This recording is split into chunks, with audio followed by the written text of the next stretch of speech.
bắt cầu làm chi để em bước đi theo chồng. Chiều nay trời mưa giông mình em ra đứng bên sông.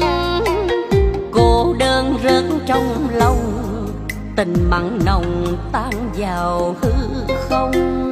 Em ấm êm bên chồng, thôi có còn gì đâu nhớ mong.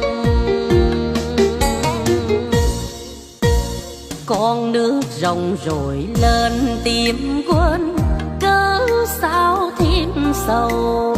Nào ai mà hiểu thấu niềm đau tôi giấu trong tim. Khi xưa tiếng mưa rào là ngày mà tụi mình quen nhau. Đêm nay cũng mưa rào nhưng cuốn trôi tình tôi mất.